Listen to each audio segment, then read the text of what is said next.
जय हिंद साथियों, अगर आप एमपीएसआई मेंस देने जा रहे हैं तो ये वीडियो आपके लिए। पूरा वीडियो ध्यान से एक बार जरूर देखें।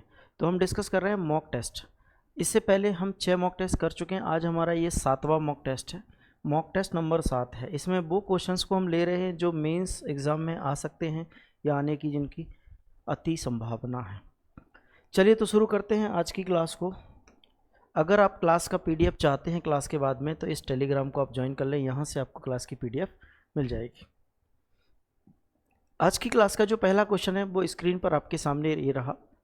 चलिए इस क्लास को शुरू करने से पहले मैं आपको बता दूं, इस क्लास में आपको 25 क्वेश्चंस मिलेंगे और ये 25 क्वेश्चंस के लिए आपको मात्र 35 से 40 मिनट का समय देना है।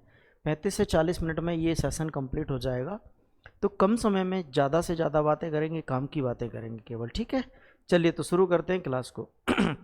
आपको इसकी वैल्यू बताने ऑप्शन ये रहा 2 - 1/3, 2 - 3/5, 2 - 5/7 ... 2 - 997/999।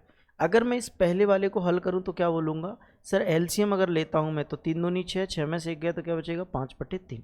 अब इतनी उम्मीद मैं आपसे करूंगा कि एलसीएम लेके आप डायरेक्ट लिख पाओगे। अगर मैं इसका एलसीएम लेता हूं क्योंकि इसके नीचे तो कुछ है नहीं, तो 5 दूनी 10, 10 में से 3 गया तो 7/5 गुणा, ये सब मल्टीप्लाई में है ना भाई।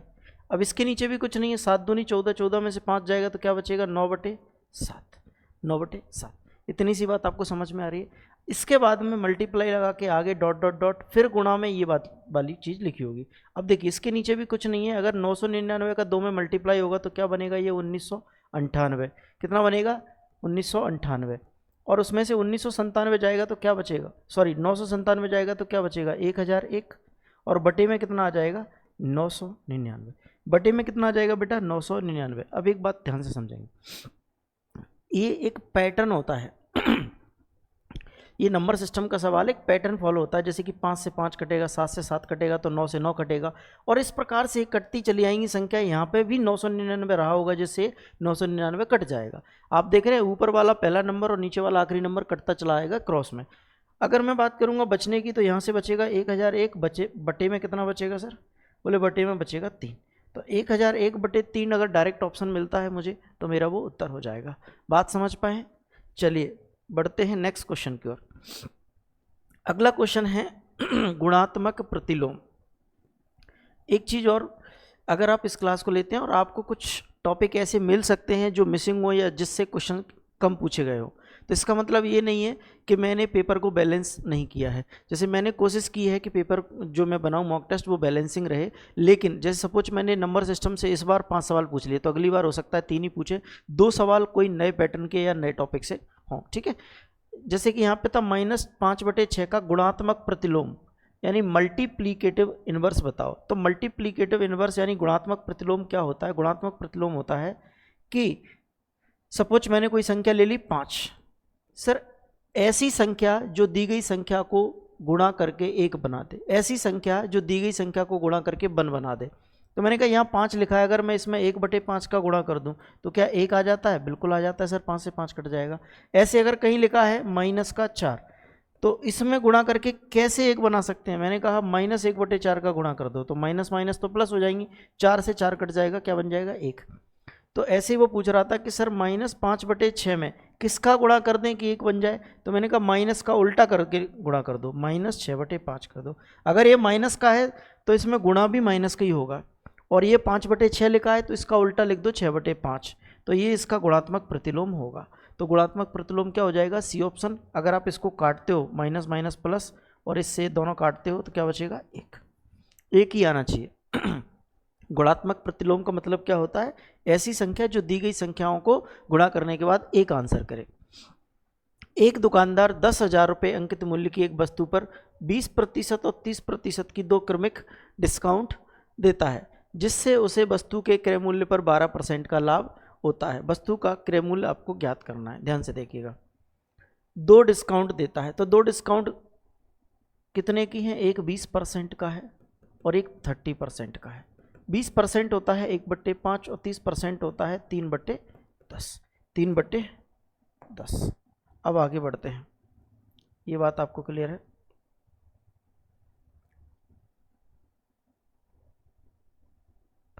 चलिए नेक्स्ट, अब देखिए पहला जो डिस्काउंट है वो कितने का है, तो आपने कहा सर 20% का, यानी मैं अगर सीपी और एमपी का रेशो बनाऊं, सॉरी एमपी और एसपी का, एमपी और विक्रय मूल्य का यानी एसपी का रेशो बनाऊं, 5 पर 1 का डिस्काउंट है, पहली वस्तु पर 20% का डिस्काउंट होने का मतलब है 5 रुपये पर 1 का डिस्काउंट है, तो 5 रुपये की चीज़ कितने में बिकेगी, तो आपने कहा 4 में। दूसरी वस्तु 10 पर 3 का डिस्काउंट है, तो 10 रुपये की चीज़ कितने में बिकेगी, तो आपने कहा 7 में। कितने में सर, 7 में। अगर मैं एमपी का एमपी में गुणा कर दूं तो ये 50 बन जाएगा, और 7 का 4 में कर दूं तो 28 बन जाएगा। तो मैं ये बोल पाऊंगा कि 50 रुपये अंकित मूल्य वाली वस्तु बिक कितने में रही है, 28 में।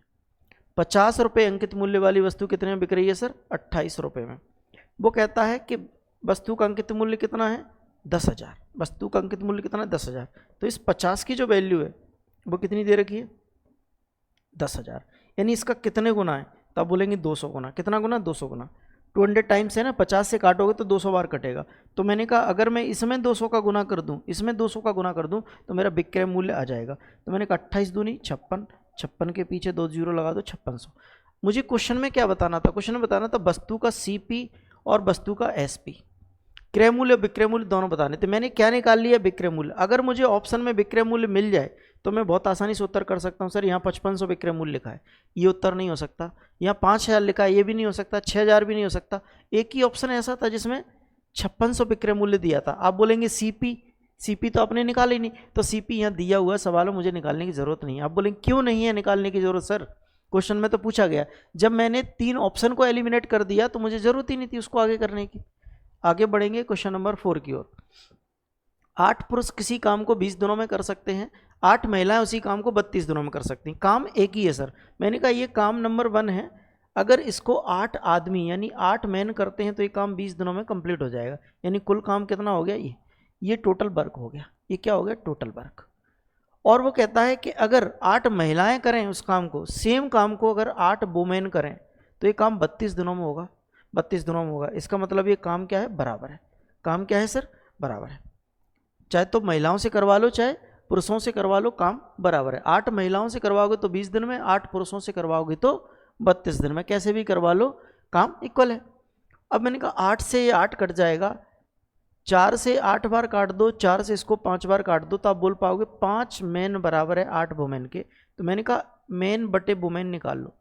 8 अपनी जगह लिखो, 8 तो यहाँ पहले से लिखा है, ये वाला 5 नीचे आ जाएगा। तो ये 8 बटे 5 मैन और वुमेन की क्या आ गई, कार्य क्षमता आ गई।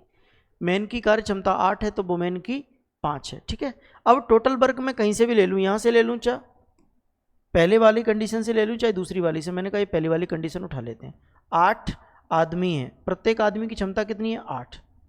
और ये कितने दिनों में करते हैं सर, 20 दिनों में। 20 दिनों में करते हैं।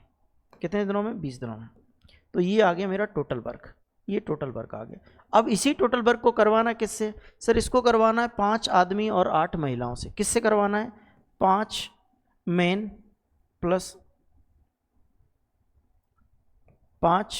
Plus 8 women. ये कितना बन जाएगा, 8 8 64 गुणा 20। और ये 5 मेन की क्षमता कितनी है, 8, 8 पंजे 40 प्लस 8 इंटू वुमेन की क्षमता कितनी है, 5। तो ये भी 8 पंजे 40 हो जाएगी। तो इसको 40 प्लस 40 लिख दें हम। और 40 प्लस 40 कितना होता है, 80। 40 प्लस 40 कितना हो जाता है बेटा, 80 हो जाता है। तो मैंने कहा 40 प्लस 40 की जगह सीधे क्या मैं 80 से भाग लगाऊं, 80। तो 20 चौके 80 और 4 से काटेंगे तो कितनी बार कटेगा, ये 16। तो कुल मिला के मेरे भाई इसको करने में कितना समय लगेगा, 16 दिन का समय लगेगा। कितना, 16 दिन का समय लगेगा, ठीक है। ये किस टॉपिक के अंतर्गत आएगा, तो ये यूनिटरी मेथड एक टॉपिक दिया है, एक एक नियम उसके अंतर्गत आएगा, ठीक है। अगला क्वेश्चन हमारा नंबर सिस्टम का फ्रैक्शन से संबंधित पूछा गया है कि नीचे दी गई भिन्नों को, ये जो भिन्न दी गई हैं इनको क्या करना है, आपको घटते क्रम में लिखना है, डिसेंडिंग ऑर्डर में लिखना है आपको। डिसेंडिंग ऑर्डर क्या कहता है, पहले बड़ा नंबर फिर छोटा फिर छोटा फिर छोटा, ठीक है। घटते क्रम में कैसे लिखते हैं, सब पहले सबसे बड़ा नंबर फिर छोटा नंबर फिर छोटा नंबर।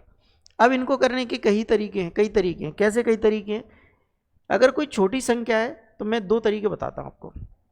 पहला तरीका एलसीएम से, एलसीएम मेथड। मैंने कहा एलसीएम ले लो 3, 5, 8,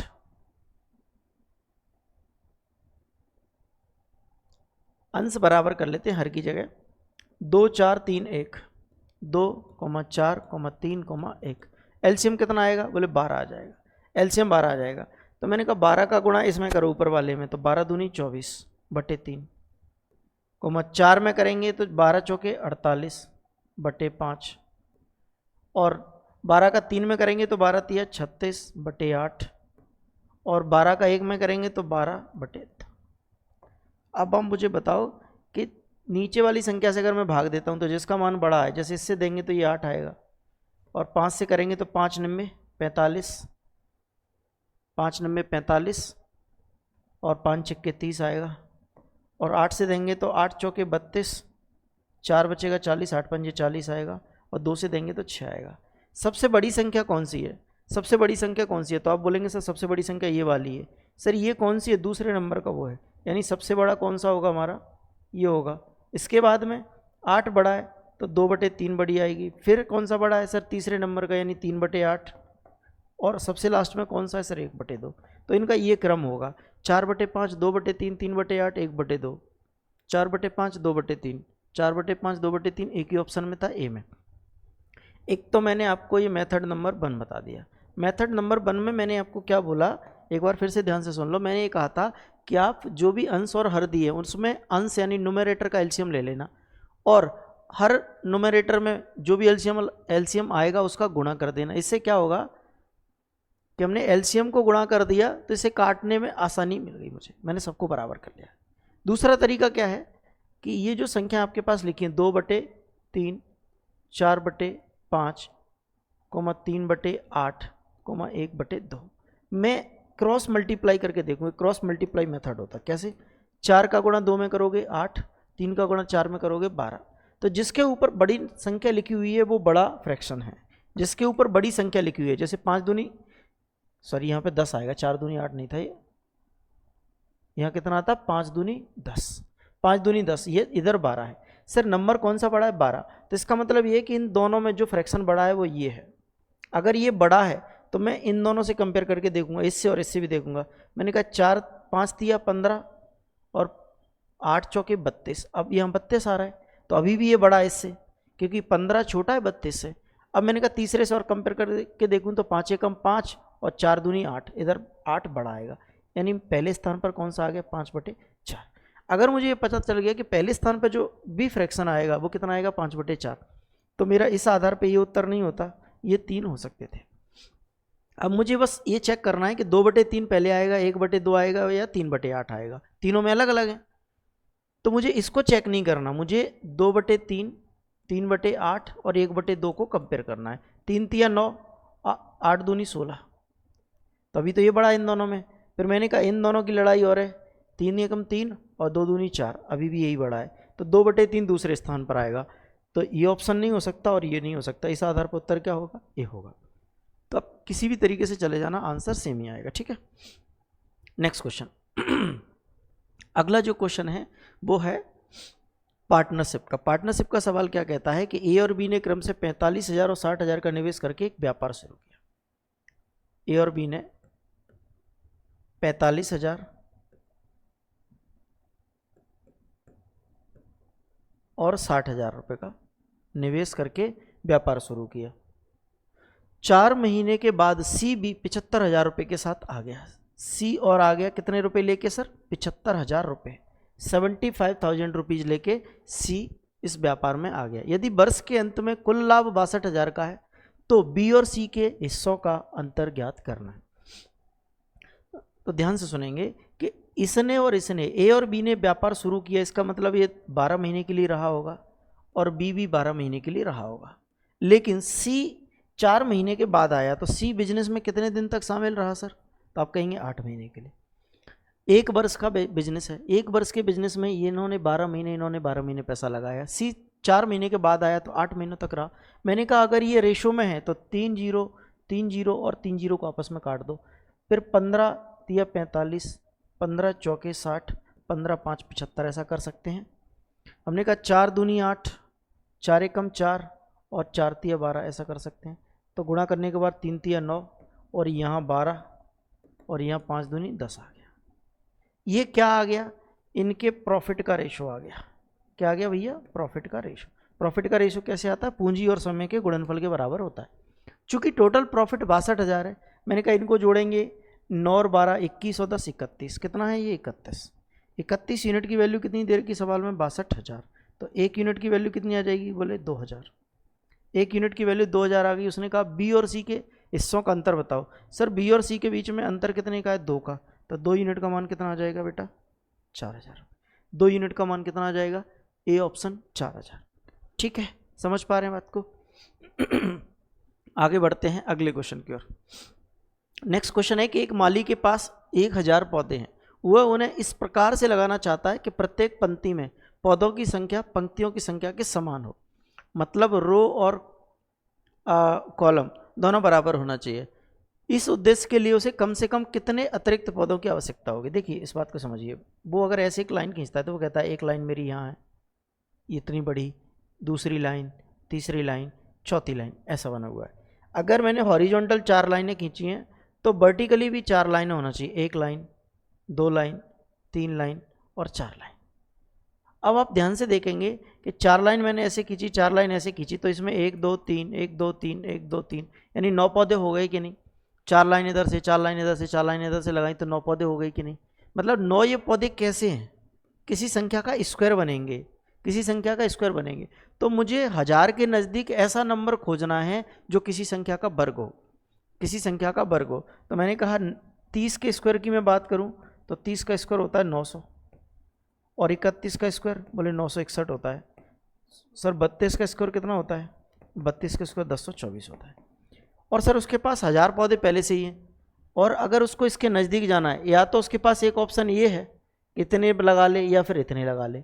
चूंकि वो ये नहीं कह रहा कि मुझे इसमें से कम करना है, वो कह रहा है कितने और लगाए प्रत्येक पंक्ति में, कि उस उद्देश्य के लिए उसे कम से कम कितने अतिरिक्त पौधों की जरूरत है। तो उसको 1024 बनाना है तो 24 पौधों की और जरूरत है, 24 पौधों की और जरूरत है।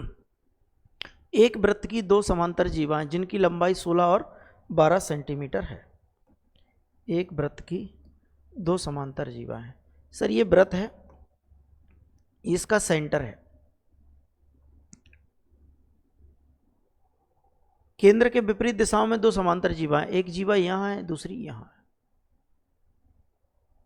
और बोल रहा है कि इन दोनों जीवाओं के बीच की दूरी 14 सेंटीमीटर है और जीवाओं की लंबाई कितनी है? एक की 16 है, एक की 12 है। तो मैंने कहा अगर ये बीच से ऐसे काटता है, केंद्र से होकर गुजरती है लाइन, केंद्र से होकर ये लाइन गुजरती है, वो कह रहा है कि यहाँ से लेकर यहाँ तक इन दोनों जीवाओं के बीच की जो दूरी है वो कितनी है? 14 है। तो मैंने कहा ये आधे को अगर काटेगा, अगर ये पूरी 16 की है तो ये कितनी की होगी? 8 की होगी। और ये अगर पूरी 12 की तो कितने की होगी? 6 की होगी। अगर ये जी वाली जीवा, अगर मैंने कहा ए बी जीवा अगर 12 की है तो आधा कितने का होगा? 6 का। और अगर सी डी जीवा 16 की है तो ये कितने का होगा? 8 का होगा। अब मैंने कहा यहाँ से हम एक चीज़ और ड्रॉ कर सकते हैं, वो क्या है? एक इधर लाइन खींच देंगे तो इसको हम क्या बोलेंगे? त्रिज्या। और अगर यहाँ से यहाँ लाइन खींच देंगे उसको भी त्रिज्या बोलेंगे। अब ध्यान से सुनना, वो पूछ रहा है आपसे वृत्त की त्रिज्या बताओ। ये 6 है, इधर 8 है, तो मैंने कहा एक मैंने ट्रिपलेट पढ़ी है 6 8 और 10। मैं इसलिए 6 8 10 मेरे दिमाग में आया, ये 6 यहाँ 8 है, तो हो सकता है यहाँ 6 हो यहाँ 8 हो। एक बार को मैंने यहाँ पे रख के 10 बोल दिया, यहाँ पे भी 10 रख दिया। अगर ये दोनों बात सेटिस्फाई होकर 14 बना देंगी तो मेरा काम हो जाएगा। मैंने कहा बेटा यहाँ 10 है यहाँ 8 है, तो यहाँ मैं 6 रख लूँ तो 6 8 10 का ट्रिपलेट बन गया। और यहाँ 10 है और यहाँ 6, तो यहाँ पे कितना आएगा फिर? 8, तभी तो 6 8 10 का ट्रिपलेट बनेगा। अब ये ट्रिपलेट तो सेटिस्फाई हो गए, क्या इन दोनों को जोड़ने पर 14 आ रहा है? तो सर आपने कहा 8 और 6 14 ही होते हैं, तो ये भी सेटिस्फाई हो गया। सारी बातें क्लियर हैं, तो त्रिज्या कितनी हो जाएगी? 10। त्रिज्या कितनी हो जाएगी? 10। आप सोच रहे होंगे कि सर इसको सॉल्व करते, तो सॉल्व करेंगे तो आपको कुछ मानना पड़ेगा, एक बार फिर सॉल्व करना पड़ेगा, 2 बार आपको पाइथागोरस लगानी पड़ेगी। 2 बार पाइथागोरस लगाओगे मतलब 1 मिनट का समय आपको कम से कम देना पड़ेगा। अगला क्वेश्चन, ये सी सेट का सवाल है, 2020 में पूछा गया होगा, पर कोई बात नहीं, यहाँ भी पूछा जा सकता है, करेंगे हम। पूछा गया है कि इस क्वेश्चन में नंबर ऑफ जीरो बताइए या नंबर ऑफ ट्रेलिंग जीरो, यानी अंत में कितने शून्य आएंगे ये आपको बताना है। लास्ट में इकाई की तरफ से मतलब राइट साइड से कितने शून्य आएंगे ये आपको बताना है।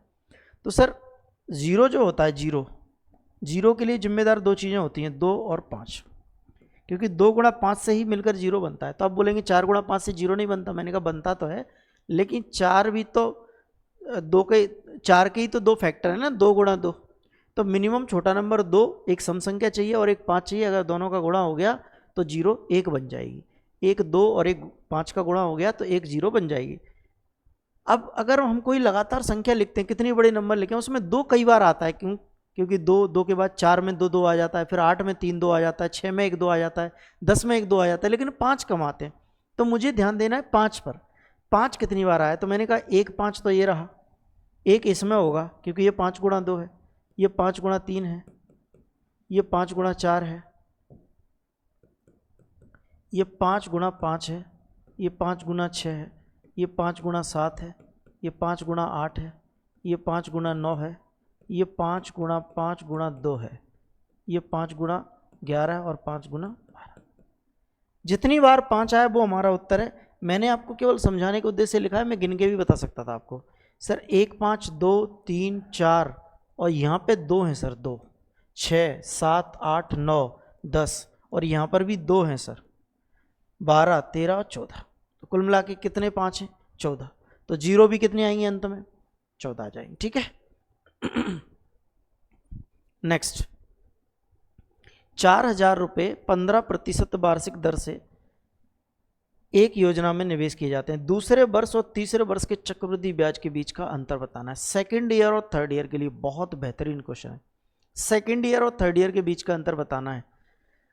चलिए मैं आपको एक इतना आसान तरीका बताऊंगा, उससे आसान कुछ भी नहीं। एक मैं टेबल बताऊंगा, टेबल मेथड। मैंने कहा ये चक्रवृद्धि ब्याज, आपको बस कुछ बेसिक सी बात ये पता होना चाहिए कि पहले साल का CI और SI बराबर होता है, आप जानते हैं। हालांकि इस कॉन्सेप्ट का यहाँ पे कोई यूज़ नहीं है। दूसरी बात ये, अगर मैं ये बोलूँ कि 4,000 रुपये पर 15% का ब्याज अगर एक साल लगेगा तो कितना ब्याज लग जाएगा, तो आप बोलेंगे 2 0 से 2 0 काट दो, 15 चौके 60, यानी कि 600 रुपये ब्याज लग जाएगा। 600 रुपये ब्याज लग जाएगा। मतलब कोई आपसे ये पूछे कि एक साल में ब्याज कितना लग जाएगा, तो आप बोलेंगे 600 रुपये।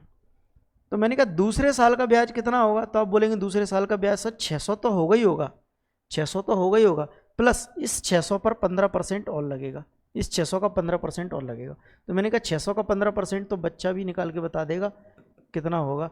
बोले 15 छिक्के 90 रुपये होगा। कितना, 90 रुपये होगा। अब हमने कहा 2 साल की बात नहीं हो रही, दूसरे और तीसरे साल का अंतर पूछ रहा है, तो तीसरे साल का ब्याज और निकालना पड़ेगा मुझे। थर्ड ईयर का ब्याज कैसे निकालेंगे सर, चक्रवृद्धि ब्याज ये कहता है कि दूसरे साल जो ब्याज लगा उस पर भी ब्याज लगेगा। दूसरे साल जितना ब्याज मिल रहा है उतना ब्याज तो मिलेगा ही मिलेगा, यानी 600 और 90 तो मिलेगा ही मिलेगा, प्लस इस 600 पर ब्याज मिलेगा। इस 600 पर कितना बनेगा, 90, प्लस इस 90 पर भी ब्याज मिलेगा, प्लस इस 90 पर भी ब्याज मिलेगा। तो इस 90 पर कितना मिलेगा, 15%। सर 90 का 15% साइड में निकाल लो, 15/100। 1 0 से 1 0 कट जाएगा, 5 दूनी 10, 5 तिया 15, और ये 27/2 है। 27/2 कितना होता है, 13.6। 13.6। अब देखिए, अब वो पूछ रहा है क्या सर, अंतर बताओ दूसरे और तीसरे वर्ष का। पहले वर्ष से तो कोई मतलब ही नहीं है मुझे। मैंने कहा दूसरे और तीसरे वर्ष का अंतर क्या होगा, बोले दूसरे वर्ष में 600 और 600 से तो 0 अंतर आएगा, 90 90 से 0 अंतर आएगा। केवल अंतर जो है वो इतना सा है। ये अंतर कितना हो गया, 90 और 13 कितना हो गया, 103.5।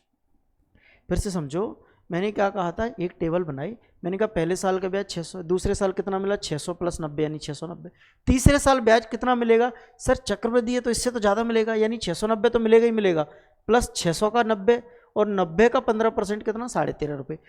सर दूसरे और तीसरे वर्ष में अंतर देखूं तो इसमें और इसमें तो कोई अंतर है ही नहीं, सिर्फ अंतर ये वाला है। तो 103.5 कहाँ है, ऑप्शन बी। तो इससे सरल तरीका इसको करने का कोई नहीं मिलेगा। ये 4 साल 5 साल पे भी पूछ लेगा ना तो भी आसान है। नेक्स्ट क्वेश्चन, अगला सवाल है कि 60,000 रुपये को 18 महीने के लिए 60,000 रुपये को 18 महीने के लिए 20% वार्षिक CI की दर पर निवेश किया गया। चक्रवृद्धि ब्याज की गणना अगर अर्धवार्षिक हो यानी हाफ ईयरली हो तो अर्जित ब्याज ज्ञात करना है। अगर बात हाफ ईयरली की करेंगे तो रेट आधा हो जाता है, यानी रेट कितना हो जाएगा, 10%। और टाइम की मैं बात करूँ, ये टाइम कितना, 18 महीने। 18 महीने का मतलब क्या होता है, 1.5 साल, और 1.5 साल का दुगुना कर दो, टाइम डबल हो जाता है, तो ये 3 हो जाएगा। टाइम कितना हो जाएगा, 3। रेट आधी हो जाती है और टाइम डबल हो जाता है। 1.5 साल का डबल 3 हो जाएगा और टाइम 20 का 10 हो जाएगा। लेकिन ये टाइम जो 3 है वो वर्ष नहीं होगी, 6-6 महीने के 3 हिस्से होंगे। अब मैंने कहा रेट अगर 10% है, 10% को 1/10 बोलते हैं, तो मैं प्रिंसिपल और अमाउंट का रेशो बता सकता हूँ कि 10 रुपये की राशि एक साल में 11 हो जाएगी, दूसरे साल 10 की राशि 11 हो जाएगी, और तीसरे साल 10 की राशि 11 हो जाएगी। या हर 6 महीने में, हर 6 महीने में 10 रुपये 11 बन जाएंगे, फिर 10 11 बन जाएंगे, फिर 10 11 बन जाएंगे। अब इन तीनों का गुणा करेंगे तो ये आपका कुल प्रिंसिपल आ जाएगा, और इन तीनों का गुणा करेंगे 1331, तो ये क्या आ जाएगा, कुल अमाउंट आ जाएगा। आप बोलेंगे 13 का 3 बार गुणा मुझे करना नहीं आता, तो इतनी सी बात आपको आती हुई कि 11 का क्यूब 1331 होता है। ठीक है, अब देखिए मैं अगर आपसे पूछूं कि ब्याज कितना मिल रहा है, तो आप बोलेंगे 331। ब्याज कितना मिल रहा है, 331। अब आपको ब्याज ही निकालना है, तो 331 तो नहीं होगा आंसर। सर सवाल में जो प्रिंसिपल दिया है वो कितना दिया है, मूलधन 60,000, और यहाँ मूलधन मैंने कितना माना, 1000। तो इस 1000 की जो वैल्यू है, या फिर मैं कहूँ 1000 की जो वैल्यू है वो कितनी है, 60,000 है। यानी कितने गुना है, 60 गुना। तो मुझे 331 में भी 60 का गुना करना है। 60 का गुना करूँगा तो मेरा आंसर आ जाएगा 0, 6 कम 6, 36 18, 36 18 और 1 19। तो आंसर आ जाएगा 19,860। 19,860 यानी कि डी उत्तर, यानी कि डी उत्तर। ठीक है, समझ पाएंगे, कर पाएंगे।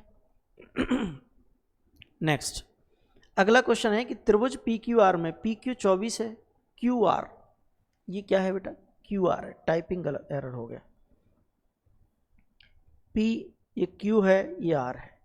पी क्यू का मान कितना है सर, 24 है, क्यू आर 10 है, और पी आर कितना है, 26 है। पी आर कितना है, 26 है। अगर आप ये ट्रिपलेट जानते हो 10 24 26, ऐसे याद नहीं है तो मैं अगर इनमें 2 से भाग लगा दूं तो क्या बोलूँगा, 5 12 13। ये भी एक ट्रिपलेट है, ये भी एक ट्रिपलेट है। ट्रिपलेट का डबल ट्रिपल कितना भी हो सकता है, वो ट्रिपलेट ट्रिपलेट ही रहेगी। और ट्रिपलेट ये कहती है कि अगर कहीं कोई ट्रिपलेट बन रही है तो वो क्या होगा, समकोण त्रिभुज होगा। कैसा कोण होगा सर, समकोण त्रिभुज होगा। समकोण त्रिभुज की प्रॉपर्टी ये कहती है कि ये कर्ण है पी आर, यानी 26 का स्क्वायर बराबर होना चाहिए 24 का स्क्वायर प्लस 10 का स्क्वायर। अगर ये सेटिस्फाई हो गया तो इसको फिर राइट एंगल ट्राइंगल होना पड़ेगा। तो सर हो रहा है, ये 676 होता है, ये 576 होता है, और ये 100 होता है, जोड़ने पर 676 बन जाए। क्लियर है, आगे बढ़ सकते हैं नेक्स्ट क्वेश्चन की ओर। अगला जो क्वेश्चन है वो प्रॉफिट एंड लॉस का है। प्रॉफिट एंड लॉस का बहुत प्यारा सा सवाल है। क्वेश्चन है कि जब चीनी के मूल्य में 15% की वृद्धि होती है साहब, तो एक परिवार अपनी खपत को इस प्रकार कम करता है कि चीनी पर खर्च केवल 10% बढ़े। जब चीनी का मूल्य 15% बढ़ जाता है तो वो अपने खर्चे को केवल 10% बढ़ाना चाहता है। इसका मतलब उसको अपनी खपत को कहीं ना कहीं कम करना पड़ेगा। जैसे मैंने कहा कि कोई 1 लीटर पेट्रोल 100 रुपये में लेता था, अब पेट्रोल 150 रुपये लीटर हो गई, तो आपके पास एक दो चॉइस हैं, या तो आप 150 रुपये लेके जाएं और 1 लीटर डला लें, या फिर 100 रुपये लेके जाएं और 100 रुपये में जितनी आए उतनी डलाएं, है ना। या तो आप अपनी खपत को कम करें, कंजप्शन को कम कर लें, या फिर आप अपने खर्चे को बढ़ा दें। तो वो कहता है कि मेरे पास कुल मिला के 100 रुपये थे, अब 100 में से क्या होता था, अब जो 100 थे इसकी जो कीमत बढ़ी, प्राइस वो कितनी बढ़ गई, 15%। तो ये कितनी हो गई बढ़कर 115। लेकिन उसने अपने जो खर्चा था, खर्चा वो कितना बढ़ाया, केवल 10%। तो खर्चा बढ़ाकर कहाँ तक लाया, 110 तक। अब ये दोनों जो वैल्यू आ गई, ये दोनों वैल्यू किसके लिए हैं सर, ये खपत के लिए, कंजप्शन के लिए हैं। ये दोनों वैल्यू कंजप्शन की हैं, कि जो कंजप्शन यानी जो खपत पहले 115 होती थी वो 110 होने लगी है। जो कंजप्शन आप पहले 115 का कर रहे थे वो अब 110 का रह गया। ऐसा क्यों हुआ, जो आप खपत, जो खर्चा आप पहले, खर्चा नहीं खपत ही कहेंगे, जो खपत आप 115 किलो या लीटर की कर रहे थे वो 110 किलो या लीटर पर आ गई है। इसका मतलब अगर मैं इसको 5 से काटूं पहले तो मैं बोलूँगा 23:22। वो कहता है कि पहले जो उसकी खपत थी प्रति माह कितनी थी, 46 किलो। तो ये पहले वाला रेशो है, ये बाद वाला रेशो है। इस 23 की वैल्यू सवाल में कितनी थी, 46 किलो दी थी, 46 केजी दी थी, यानी 2 का गुणा हो रहा था। तो 22 में भी 2 का मल्टीप्लाई करना है, तो आप बोल पाओगे 44 केजी। क्या बोल पाओगे sir, 44 KG. D is the correct Uttar, D एकदम सही उत्तर हो जाएगा। क्लियर है बात, कोई दिक्कत परेशानी नहीं है। आगे बढ़ते हैं। नेक्स्ट क्वेश्चन है कि दो संख्याओं का एलसीएम 80 है, दो नंबर्स का एलसीएम ऑफ 2 नंबर इज 80। यदि वे संख्याएं 5:4 के अनुपात में, तो दोनों संख्याओं का सम आपको बताना है। 2 नंबर हैं, किस रेशो में है? 5:4 में। मैंने कहा ये 5x है और ये 4x है। x इसलिए लगा दिया कि 5 और 4 वास्तविक संख्या तो नहीं है।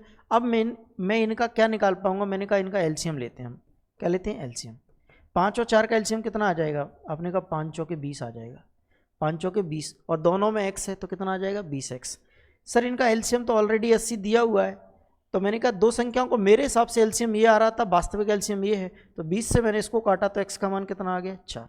x का मान 4 आ गया। मैंने कहा दोनों संख्याओं का योग निकालना है, तो दोनों संख्याएं कितनी है? 9x। तो 9x बराबर कितना आ जाएगा? 36। 9x बराबर कितना आ जाएगा बेटा? 36। मैंने आपको जितने भी क्वेश्चन कराए हैं, कुछ 2025 के PYQ, कुछ 2024 के PYQ हैं, ये 2023 का क्वेश्चन है, मतलब इसमें 22, 23, 24, 25 के PYQ सारे के सारे, और कुछ सेंट्रल एग्जाम्स के हैं, कुछ MP के मिलेंगे। MP के ज़्यादातर क्वेश्चंस हैं, MP कांस्टेबल के बहुत सारे सवाल लेकिन बहुत सारे सवालों का मतलब वो नहीं है कि कोई भी टाइप का क्वेश्चन हो, सब ढंग के और एक लेवल के क्वेश्चंस लिए हमने। अच्छी तरह फेंटे गए ताश के गड्डी से एक पत्ता निकाला जाता है, इस पत्ते के काला ऑनर होने की प्रायिकता क्या है? सर ऑनर कार्ड कौन से होते हैं मैं आपको ये क्लियर कर दूं पहले तो। जो पत्ते जैसे कि इक्का, बादशाह, बेगम और गुलाम, ये पत्ते ऑनर कार्ड कहलाते हैं। पता है आपको? इक्के 4 होते हैं, बादशाह 4 होते हैं, बेगम 4 होती हैं और गुलाम 4 होते हैं, यानी कुल मिला के 16 पत्ते क्या होते हैं? ऑनर कार्ड होते हैं। 16 ऑनर कार्ड होते हैं। 16 में से 8 जो होते हैं वो तो ब्लैक होते हैं और 8 जो होते हैं वो रेड होते हैं। अगर आपने अपनी ज़िंदगी में कभी ताश खेला होगा तो आपको पता होगा, ब्लैक मतलब चिड़ी और हुक्म के पत्ते और रेड मतलब पान और ईंट के पत्ते। तो वो पूछ रहा था कि काला ऑनर कार्ड बताओ। सर काले ऑनर कार्ड कितने होंगे? काले ऑनर कार्ड, सर काले ऑनर कार्ड कितने हैं? सर 8। कितने हैं? 8। तो मैंने कहा काले ऑनर कार्ड 8 आ सकते हैं। कितने में से? बोले टोटल गड्डी में पत्ते 52 होते हैं। 4 से काटोगे इसको तो 2 बार कटेगा, 4 से काटने पर 13 कटेगा, तो 2/13 इज द सही उत्तर, ऑप्शन ए। Option A. अभी क्वेश्चन का सॉल्यूशन आपको बहुत छोटा लग सकता है, बहुत छोटा लग सकता है, इसका मतलब ये क्वेश्चन सरल नहीं है। इसके लिए आपको पहले तो ये पता होना चाहिए कि ऑनर कार्ड कौन कौन से होते हैं, फिर ये पता होना चाहिए कि ब्लैक कितने होते हैं, रेड ऑनर कार्ड कितने होते हैं। क्लियर है? नेक्स्ट, अच्छी तरह फेंटे गए ताश की गड्डी से 2 पत्ते निकाले जाते हैं, दोनों के बादशाह होने की प्रायिकता क्या होगी? दोनों के बादशाह यानी किंग होने की प्रायिकता क्या होगी? तो देखिए प्रोबेबिलिटी में 2 बातें होती हैं, अनुकूल परिणाम बटे कुल परिणाम, फेवरेबल आउटकम बटे टोटल आउटकम, फेवरेबल बटे टोटल आउटकम। अब ये जो सवाल है इसके ऑप्शन दिए हैं कॉम्बिनेशन में, तो मुझे कॉम्बिनेशन ही लगाना पड़ेगा। परमुटेशन कॉम्बिनेशन का ज्ञान आपको चाहिए इसमें। कॉम्बिनेशन कैसे लगाएंगे? मैं अनुकूल की बात करूं तो अनुकूल मतलब जो चीज़ हमें निकालनी है, अनुकूल कौन से पत्ते होंगे? बोले 2 बादशाह निकालने, 2 पत्ते निकाले जा रहे हैं, दोनों के बादशाह होने की क्या प्रायिकता है? सर बादशाह कुल मिला के कितने होते हैं? बादशाह कितने होते हैं? तो आप बोलेंगे बादशाह मतलब किंग होते हैं 4 होते हैं, तो 4 में से 2 पत्ते निकालने 4C2। और सर कुल की मैं बात करूं टोटल की, तो टोटल पत्ते कितने होते हैं? 52, और 52 में से मुझे कितने निकालने हैं? 2 निकालने हैं, तो 4C2 बटे 52C2 होगा। 4C2 बटे 52C2, C is the correct उत्तर। ऐसा नहीं है कि ये फाइनल उत्तर है, इसके आगे भी ये सॉल्व होता है, इसमें फॉर्मूला लगता है, लेकिन सॉल्यूशन के रूप में हमें दिया नहीं है, मतलब नंबर्स के रूप में इसका आंसर नहीं दिया तो मुझे सॉल्व करने की ज़रूरत नहीं है, जैसा क्वेश्चन में दिया है वैसा ऑप्शन छोड़ देंगे। एक और प्रायिकता का सवाल लिया है कि एक बैग में 3 हरे, 4 नारंगी और 5 सफ़ेद बल्ब हैं, टोटल बल्ब कितने हो गए? तो आप बोलेंगे 5, 4, 9, 3, 12, टोटल 12 हो गए। 12 की ज़रूरत मुझे कहाँ पड़ती है? अनुकूल बटे कुल, कुल की जगह पे 12 लिखेंगे हम।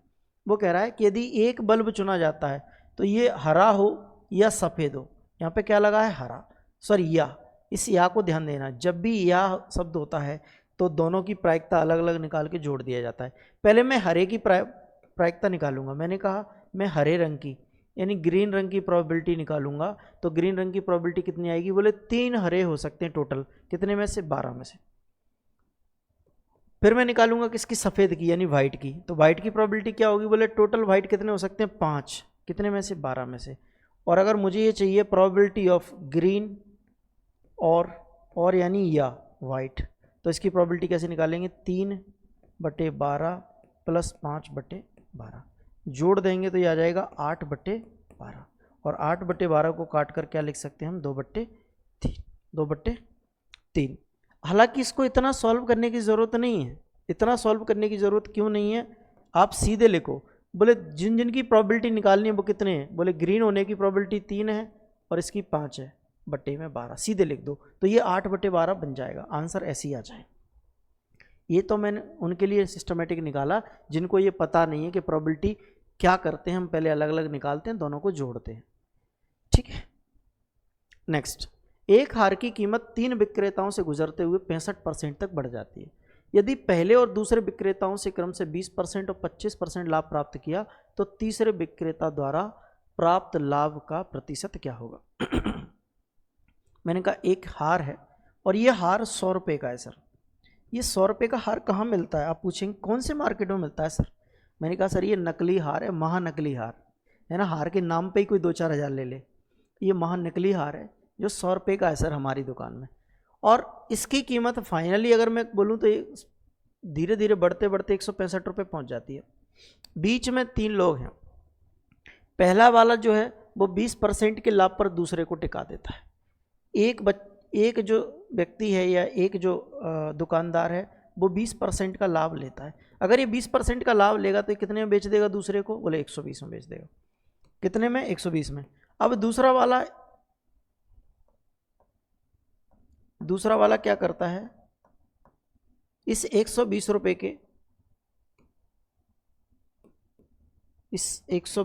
के आर्टिकल को या हार को 25% लाभ लेकर बेचता है। सर 120 का 25% निकाल दोगे, 120 का 25% 1/4 यानी कि 30 होता है। 30 लाभ लेकर बेच देता है, यानी 150 में बेच देता है, 150 में दूसरे को बेच देता है। पहला वाला दूसरे ये 100 रुपये का ही था, पहला वाला इसको दूसरे को बेच देता, दूसरा वाला तीसरे को बेचेगा। देखो 2 दुकानदारों ने लाभ लिया और तीसरे तक पहुंचा। एक हार की कीमत 3 विक्रेताओं से गुजरते हुए 65% बढ़ती है। पहले और दूसरे विक्रेता से क्रम से 20% और 25% बढ़ती है। पहले विक्रेता ने 20 का लाभ लिया, दूसरे ने 25 का लिया। अब तीसरे को बेचा जा रहा है वो 165 रुपये में, तो तीसरा बेच रहा है उसको 165 में, तीसरा बेच रहा है। ये पहला हो गया, दूसरा हो गया, तीसरा। ये तीसरा वाला इसको 165 रुपये में बेच रहा है, तो इसको कितने का फ़ायदा हो गया, तो आपने कहा सर 15 रुपये का फ़ायदा है। ये 15 रुपये का फ़ायदा इसने किस पर लिया, सर अपने मूल्य पर लेगा 150 पर। कितने पर, 150 पर। प्रतिशत में निकालना है तो 100 से गुणा कर दो, 10 से 10, 15 से 15 कट जाएगा तो कितना आ जाएगा, 10%। यानी तीसरे वाले को प्रॉफिट कितने का हो जाएगा, 10% का हो जाएगा। तीसरे वाले को कितने का प्रॉफिट हो जाएगा, 10% का। क्लियर। नेक्स्ट अगला क्वेश्चन है कि 2620 रुपये में एक उत्पाद को बेचने पर अर्जित लाभ समान उत्पाद को 2290 रुपये में बेचने पर हुए नुकसान का 2 गुना है। तो उत्पाद का विक्रय मूल्य क्या होगा जब उसे 15% लाभ पर बेचा जाए। वो कह रहा है 2 विक्रय मूल्य दिए हैं, एक 2620 रुपये और एक 2290 रुपये। अगर 2620 में बेचा जाए और उसकी जगह 2290 में बेचा जाता तो उस पर जो हानि होती उस पर लाभ दुगना हो रहा है। जैसे मैं यहाँ पर लिख देता हूँ तो आपको ये चीज़ बहुत अच्छे से क्लियर होगी। एक एसपी जो है उसका वो 2290 है और दूसरा है 2620। और मैंने कहा यहाँ कहीं इसका सीपी रहा होगा, क्रय मूल्य रहा होगा। तो ये क्या है, ये दूसरा विक्रय मूल्य है और ये पहला वाला विक्रय मूल्य। वो कह रहा है कि अगर इतने में बेचने पर जो लाभ है, इतने में बेचने पर हुई हानि का 2 गुना है। अगर मैं ये बोलूँ कि यहाँ से यहाँ तक x रुपये की हानि होती है तो इधर 2x का लाभ होता है, 2x का लाभ होता है। मैंने कहा अगर मैं इस हानि से इस लाभ तक जाऊँ तो पहले मुझे x रुपये हानि कमानी पड़ेगी, फिर 2x लाभ कमाना पड़ेगा, यानी कुल मिला के अंतर कितने का, 3x का। और अगर मैं यहाँ से यहाँ तक जाता हूँ तो अंतर कितने का इन दोनों की कीमत में, तो ये 20 और 330 रुपये का अंतर है। तो 3 से अगर इसको काटते हैं तो x का मान कितना आ जाता है, 110। x का मान 110 आ जाता है। अगर x का मान 110 है तो आप ये कह सकते हैं कि 110 रुपये नुकसान हो रहा था इसको। जब ये 2290 में बेच रहा था तब 110 रुपये का नुकसान हो रहा था। सर ये 110 का नुकसान नहीं उठाता तो ये सीपी कितना होता है इसका, 2400। सीपी कितना होता है, 2400। तो मुझे क्रय मूल्य पता चल गया बेटा कितना, 2400। लेकिन वो कह रहा है कि क्रय मूल्य पर नहीं बेचना, अगर इसको 15% लाभ पर बेचें तो कितने में बिकेगा। तो मैंने कहा 15% लाभ का मतलब है 115 में बेचना। कितने में, 115 में। तो 2 जीरो से 2 जीरो कट जाएंगे, 24 पंजे 120, 24 एकम 24 और 12 36, 3 बचा, 24 एकम 24 और 3 27। तो ये जो आंसर आएगा वो कितना आएगा 2760। कितना आ जाएगा 2760 आ जाएगा। क्लियर हुई बात? ठीक है जी। नेक्स्ट, ये बहुत बेहतरीन क्वेश्चन है। अब मैं आपको इस क्वेश्चन को करने के दो तरीके बताऊं। जो आपके दिमाग में आएगा पहले मैं उसको डिस्कस करता हूं, मैं करूंगा नहीं। देखो आप क्या करते, आप ये कहते कि 5, 8, 35 और 48 में से प्रत्येक में x जोड़ा जाता है तो इस क्रम में प्राप्त संख्याएं समानुपात में है। समानुपात में होने का मतलब ये कि 5/8 और 35/48 ये समानुपात में तब होंगी जब इनमें क्या जोड़ा जाए, प्रत्येक में x, इसमें भी x, इसमें भी x, प्लस इसमें भी x और इसमें भी x। और समानुपात में होने का मतलब यहाँ बराबर हो जाना। फिर क्या करेंगे सर, समानुपात का केस ये कहता है कि इन दोनों का गुणा करना, इन दोनों का गुणा करना है। अगर इनमें का गुणा करोगे, जैसे x इसके साथ भी है और इसके साथ भी है, अगर x का आपस में गुणा होगा तो x² बनेगा, यानी क्वाड्रेटिक इक्वेशन दोनों साइड बन सकती है। दूसरा तरीका बताता हूँ मैं, बहुत प्यारा तरीका है। आप ऐसे ही लिख लें बस 5/8 और इधर लिख दें कितना 35/48। अब हमको क्या करना है, ये देखना है कि इन दोनों के बीच का अंतर कितना है। तो आपने कहा 30, मैंने कहा इन दोनों के बीच का अंतर कितना है, 48 और 8 का अंतर 40। कितना है सर 40। 0 से 0 काट दो, 0 से 0 काट दो। अब मैंने कहा आप पहले वाले भिन्न को देखो, पहले वाले भिन्न का डिफरेंस कितना है अंश और हर का, 5 और 8 का अंतर कितने का, 3 का। तो आपको यही 3 का अंतर इस नए भिन्न में क्रिएट करना है। 3/4 में 3 का अंतर करना है। अभी इनमें अंतर कितने का था, 1 का, यहाँ भी 3 का अंतर बनाना है। 3 का अंतर कैसे बनेगा, जब 3 का गुणा इसमें भी होगा, 3 का गुणा इसमें भी होगा, तो ये कितना बन जाएगा 9/4। 9 बेटा कितना बन जाएगा 4। अब 9/4 बन गया तो मुझे ये देखना है कि ये 5 से कितना हो गया 9, ये 8 से कितना हो गया, सॉरी ये 4 नहीं बनेगा ना, 12 बनेगा। ये कितना बनेगा 12। तो ये 8 से कितना हो गया 12, यहाँ कितना बढ़ रहा है 4, ऊपर कितना बढ़ रहा है सर 4। ये 5 से 9 हुआ यानी 4 बढ़ा है, ये 8 से 12 हुआ यानी कि 4 बढ़ा है। ये जो भी बढ़ाया गया है ये x का मान है, यानी x का मान कितना आ गया 4। x का मान बेटा 4 आ गया।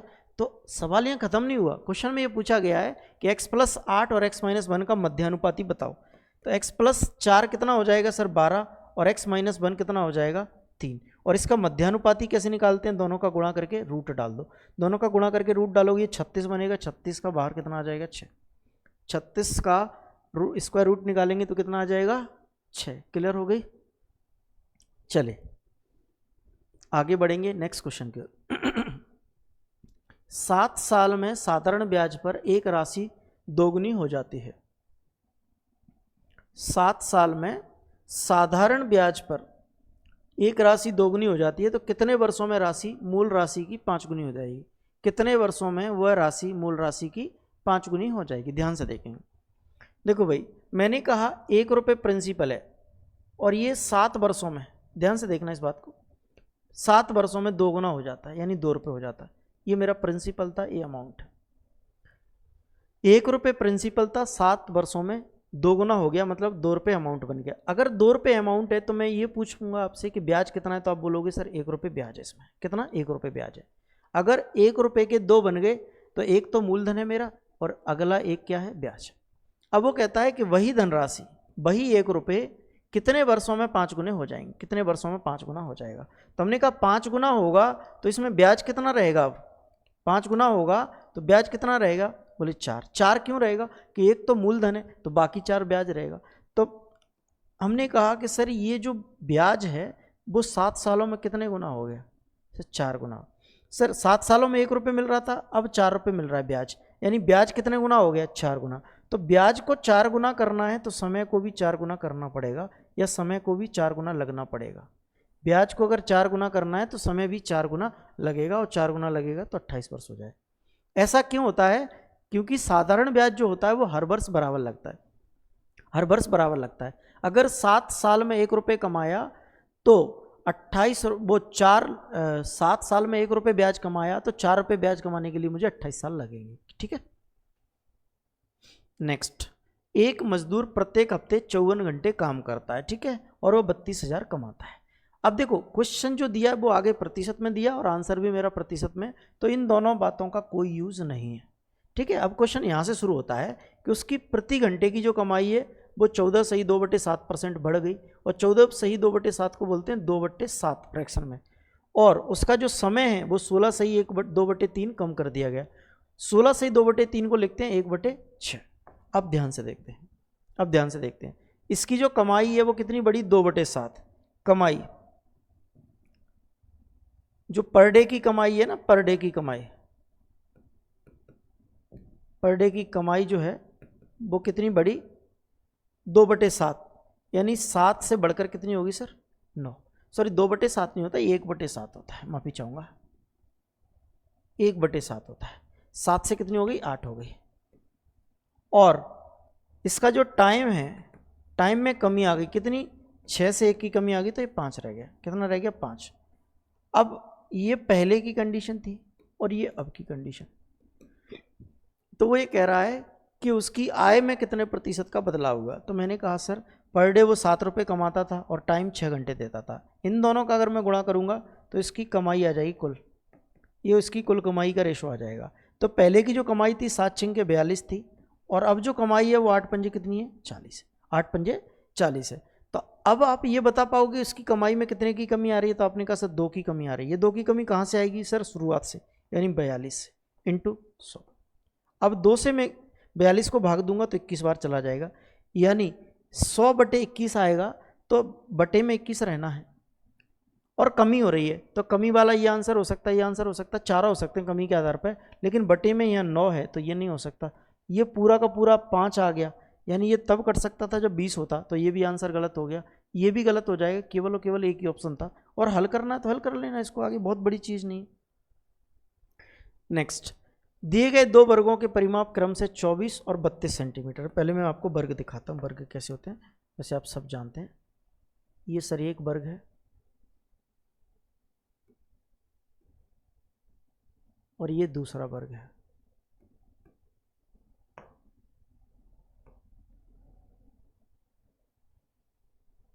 ये थोड़ा बड़ा ले लिया मैं।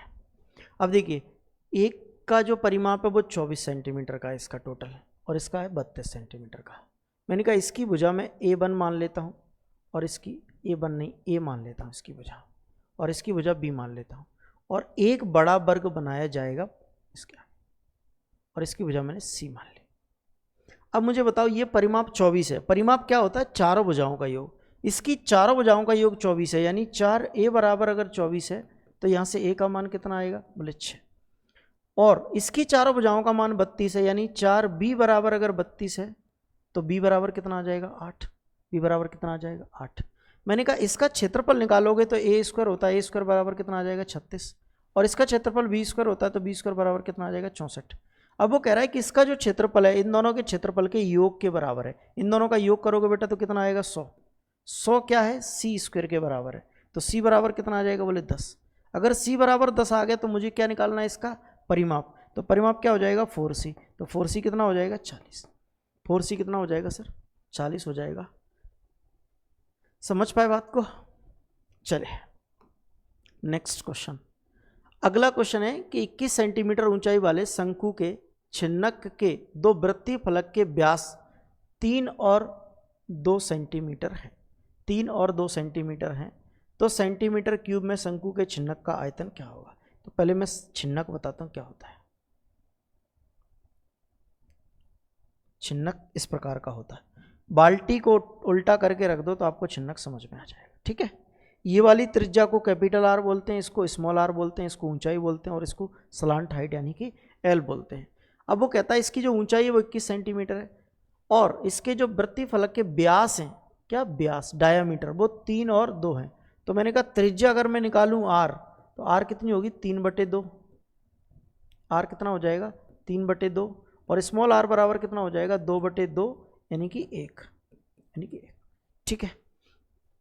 अब जो इसका आयतन होता है, आयतन वो क्या होता है, आयतन का फॉर्मूला आपको याद रखना पड़ेगा, 1/3 पाई h into capital R² plus small R² plus capital R into small r, ठीक है।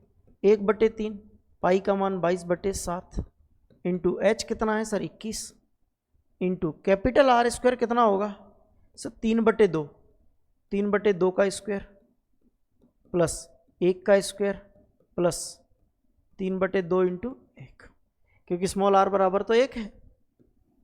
अब देखो 7 या 21 से 21 कट जाएगा, यानी यहाँ कितना बचेगा 22 गुणा 3/2 का स्क्वायर कितना आ जाएगा, बोले 9/4 प्लस 1 प्लस 3/2। अब इसका एलसीएम लेंगे तो कितना आएगा, बोले एलसीएम लेंगे तो आएगा 4, तो यहाँ 9 रहेगा प्लस 4 आ जाएगा प्लस 6 आ जाएगा, 6 4 10 9 19, यानी 22 इंटू 19/4, 19/4।